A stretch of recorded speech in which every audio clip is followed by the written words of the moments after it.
Deixa eu primeiro agradecer a colaboração de todos os nossos companheiros que falaram, agradecer mais uma vez a Gleisi, a postura que o PT tem tido no Congresso Nacional, na sociedade de uma maneira geral, com grande responsabilidade para pensar os destinos do país.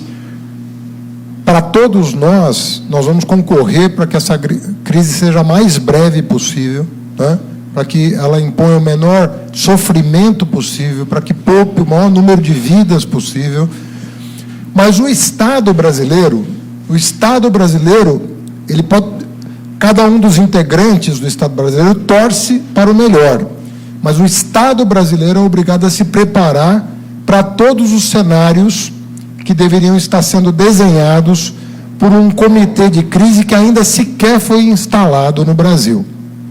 Nós já estamos há algumas semanas numa crise, numa pandemia.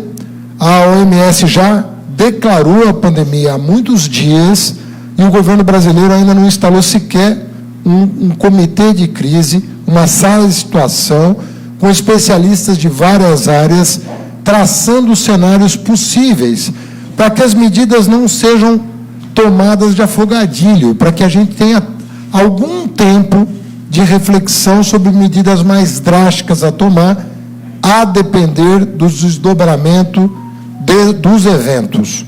Então, o governo brasileiro não está aparelhado hoje. O que foi citado aqui, o que o ministro da Saúde fala, o que o presidente da Anvisa fala, o que o ministro da Economia fala, essas coisas são contraditórias entre si. Isso só acontece porque o país está sem comando. O país está sem centralidade e, por isso, cada um sai falando o que pensa sobre o assunto. Isso não é a maneira correta de enfrentar uma situação emergencial como a que nós estamos vivendo. Então, o ministro da Economia sai com a ideia de que os jovens podem circular normalmente e voltar para casa à noite, amparar os idosos, como se eles não fossem agentes transmissores do coronavírus. Então, é uma impropriedade, é uma falta de senso de responsabilidade, de reconhecimento de que o nosso conhecimento é limitado e, por isso, nós temos que interagir para justamente buscar na ciência o amparo das nossas manifestações, a responsabilidade com o juízo que cada autoridade faz, seja o presidente da República, seja o ministro, seja o agente de saúde. Cada enunciado tem que ser muito bem pensado, porque você vai estar orientando equivocadamente as pessoas, se você não tiver protocolos que devem ser respeitados por todos os brasileiros, a começar pelas autoridades. E nem isso está sendo cuidado. Então, é muito lastimável um governo tão atabalhoado como o nosso, numa situação tão delicada. Então, de novo, a torcida de cada brasileiro é para que isso passe o quanto antes, porque isso, se não passar, vai impor muito sofrimento, sobretudo a quem mais precisa da ação estatal. E ninguém pode contar com esse cenário. Mas o Estado tem que se preparar para todos os cenários, né? Com tranquilidade, sem alarmismo, mas eu estou acompanhando o que as autoridades da Europa, sobretudo, e também da Ásia, como elas estão se comportando diante da crise. E não há paralelo em relação ao comportamento irresponsável do governo brasileiro. Você não encontra isso na Alemanha, você não encontra na França, você não encontra na Indonésia, você não encontra na China, na Coreia. Então, os países, são mais de 100 países afetados e nenhum agindo de maneira tão irresponsável quanto as autoridades brasileiras. Então, esse é o ponto número 1. Exigir do governo seriedade. Seriedade. Isso aqui é um governo de um país de 8,5 milhões de quilômetros quadrados, com 210 milhões de habitantes. Então, o mínimo que se exige é seriedade, é compromisso das autoridades brasileiras. Então, já perdemos algumas semanas preciosas, porque cada dia é importante, mas nós temos que exigir o mínimo de compromisso de quem está à frente do país. Segunda coisa é pensar os cenários mais delicados, mais severos, pensando, como alguém disse aqui, um pouco fora da casinha, porque nós temos regras hoje que podem impedir o Brasil de enfrentar essa crise da maneira mais adequada. Gleisi citou algumas, Arthur Barbosa citou outras, Nelson Barbosa, o próprio Guilherme. Parte do mundo hoje está trabalhando com taxas de juros negativas já, porque não se sabe o alcance da crise financeira que a pandemia pode acarretar. Nós podemos ter que começar a trabalhar com cenários em que a gente pense não mais em termos de déficit primário, mas de déficit nominal. E a economia com pagamento de juros pode ter que alavancar um tipo de despesa que não está hoje contemplada no orçamento. Que tipo de despesa? O SUS, por exemplo. O SUS não pode ficar, nesse momento, contingenciando recursos. Nós não podemos medir esforços, que eu espero que sejam temporários, para enfrentar um problema que pode acarretar a morte de milhares de brasileiros, de dezenas de milhares de brasileiros. Há projeções aterrorizantes. Nós não podemos estar na iminência de um problema dessa gravidade, imaginando que a economia de R$1, R$2 na saúde possa comprometer a sanidade financeira do país. Ou seja, se a gente não tiver mecanismo de enfrentar essa crise no curto prazo, pensando formas adequadas de enfrentar, você vai cortar agora a verba da pesquisa? Nós temos centros de excelência no Brasil. Nós temos Fiocruz, nós temos Instituto Butantan, nós temos gente que tem parcerias internacionais. Tem que ser feito um esforço internacional para encontrar o mais rapidamente possível uma vacina ou a cura. Agora, isso vai exigir prevenção, isso vai exigir uma série de providências no campo da atenção básica que precisam ser tomadas já. Nós já cometemos, o governo já cometeu erros, e alguns nós impedimos que cometesse. O primeiro erro que o governo cometeu, desmontou um dos programas mais exitosos de saúde pública desde a emergência do SUS. Eu diria que há, na saúde pública, 3 marcos importantes: a criação do próprio SUS, pela Constituição de 88, a Estratégia de Saúde da Família, que é a obra de vários governos, e o Mais Médicos. Nós fomos desmontando isso ao longo dos últimos 3 anos.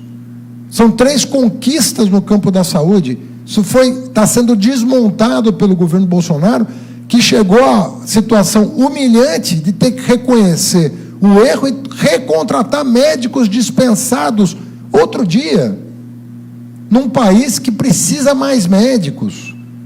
Nós criamos vários cursos de medicina no país todo, levamos universidades federais para o interior do país para não deixar faltar médico. A primeira providência do governo do Bolsonaro foi demitir médico.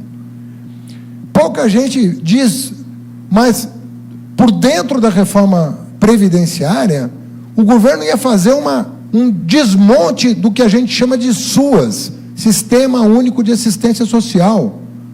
O governo Bolsonaro mandou para o Congresso Nacional o desmonte do SUAS, aposentadoria rural, BPC, fora o projeto de capitalização. Se isso tivesse sido aprovado, e teria sido aprovado sem o esforço da oposição, nós estaríamos numa situação ainda mais dramática. Então, nós estamos falando de uma situação em que o governo já errou muito e já foi impedido de errar mais. Em apenas 15 meses, nós estamos falando de 15 meses de governo. Então, nós não podemos conviver mais com tanta incompetência. É muita bateção de cabeça dentro do governo, entre os poderes, pela inépcia de quem ocupa a presidência da República. Então, a pressão é legítima no sentido de que haja comando de ação. Isso vai exigir medidas na área sanitária, isso vai exigir medidas na área econômica. Nós temos total condição de enfrentar a crise. Nós temos aí quase 400 bilhões, ainda temos, de reservas cambiais, que foram duramente conquistadas ao longo dos nossos governos. Ou seja, nós temos blindagem na nossa economia, né? Tanto quanto foi possível acumular reservas em moeda forte para não sofrer ataques especulativos. Onde é que estaria a nossa economia se não fosse o colchão que os presidentes Lula e Dilma criaram para essas situações? Onde é que estaria, qual seria a nossa situação se nós não tivéssemos, ao longo dos últimos 30 anos, estruturado o Sistema Único de Saúde, apesar das medidas equivocadas tomadas pelo governo atual? Então, nós temos condição de enfrentar a crise. O que nós precisamos é comando, a sociedade precisa exigir medidas, exigir seriedade, exigir compromisso. Eu acho que estão todos fora o governo dando demonstrações de boa vontade, de compromisso com a superação dessa crise. Cada cidadão, a gente nota a preocupação. Agora, o exemplo que vem de cima é o pior, por incrível que pareça. É o cidadão comum que precisa educar o nosso governo sobre como se comportar diante da situação. Não é fazendo pouco caso da situação que nós vamos superar. Oxalá que essa crise possa ser vencida em poucas semanas. Mas pense comigo, se as famílias adiarem por apenas um mês a sua decisão de compra, por um mês apenas, a pessoa que quer comprar um carro hoje vai deixar para o mês que vem, quer comprar um móvel hoje vai deixar para o mês que vem, quer comprar uma camisa hoje vai deixar para o mês que vem. Se adiar por um mês apenas as decisões de compra, qual é o impacto disso na economia? Se não tiver um governo comprometido com um cenário que é leve, que é o que eu estou descrevendo, quer dizer, o sofrimento vai ser muito maior do que pode ser, se a gente tiver coordenação das nossas ações, determinação no enfrentamento da crise, como nós vivemos em 2008. 2008, se vocês recuperarem, está na internet os pronunciamentos do Lula, no final de 2008 e no final do ano seguinte, em que se celebrava a superação da crise de 2009, com praticamente sem perda de emprego. Nós geramos emprego no auge da maior crise econômica. Nós geramos emprego, nós geramos soluções. Nós produzimos 3 milhões de casas pelo Minha Casa Minha Vida. Ou seja, um governo, quando tem credibilidade e capacidade de coordenação das ações, o Brasil tem condições de enfrentar. Eu acho que o que está faltando é o governo cair a ficha, é o ministro da Economia apresentar soluções para a economia e deixar o ministro da Saúde sendo autoridade sobre como as pessoas têm que se comportar. Não pode o ministro da Economia sair falando como é que os jovens e idosos se comportam diante da pandemia e o ministro da Saúde ficar falando como ele tem que agir em relação à crise econômica. Está faltando coordenação, está faltando comando, está faltando alguém com capacidade de liderar o processo. Isso todos os jornais já estão percebendo, os editoriais todos vão nessa mesma linha. Agora, nós não podemos esperar o Bolsonaro ter juízo. Então, nós, enquanto sociedade, enquanto oposição, enquanto instituições, nós temos que nos coordenar e exigir providências concretas. A Gleisi fez aqui um arrazoado sobre várias medidas que podem ser tomadas imediatamente e que não vão colocar nada em risco, muito pelo contrário, vão nos tirar do risco que nós estamos. Mas o governo precisa levar a sério, o Congresso precisa levar a sério. E eu só queria terminar dizendo o seguinte: vai sair um mundo diferente dessa situação.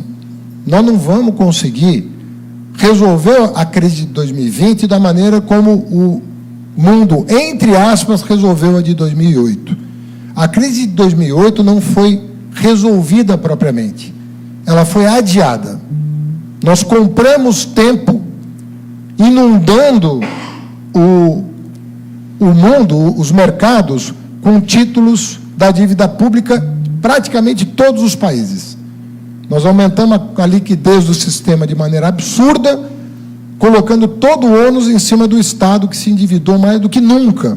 Nunca nós tivemos tanta dívida pública na história do capitalismo.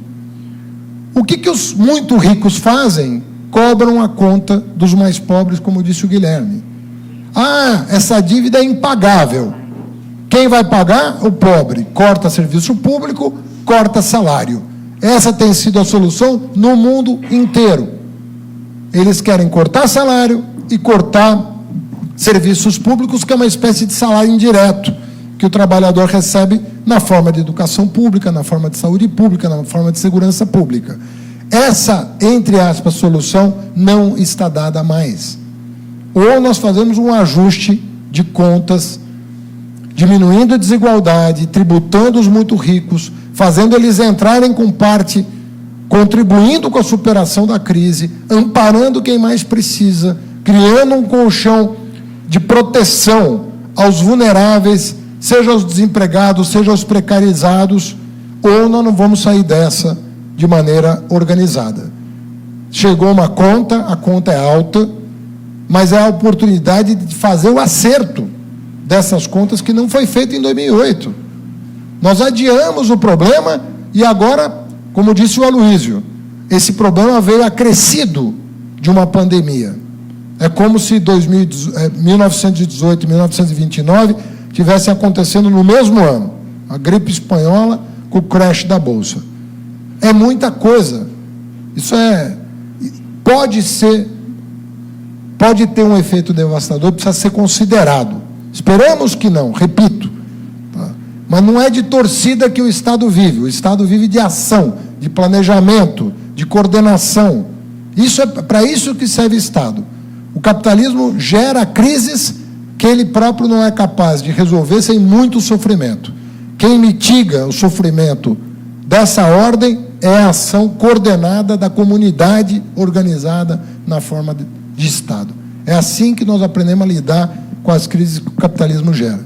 Nós temos que sair diferente dessa crise, nós temos que sair melhor dessa crise, apesar da dor que ela vai causar, porque não houve previdência, não houve antecipação de dificuldades, não houve, da parte das lideranças mundiais, conforme a Aloysio bem salientou, os próprios organismos multilaterais foram debilitados, começando pelo Trump, que debilitou as formas de coordenação interestatal, porque é a America First, só que a humanidade fica em segundo lugar. Esse é o problema do Trump. Ele pensa os Estados Unidos, para questão mais paradoxal é que também o nosso presidente só pensa nos Estados Unidos, e toda essa coordenação que pensa esse mundo interdependente, isso sumiu do horizonte. Você não tem mais G20, você não tem mais BRICS, você não tem o Unasul, você não tem mais, porque os governantes debilitaram os mecanismos de coordenação internacional. Está faltando líder no mundo, está faltando líder que pense grande, que pense as relações de interdependência que hoje são inevitáveis. O Aloysio dizia, você parou de produzir componente na China, você afeta a indústria no Brasil.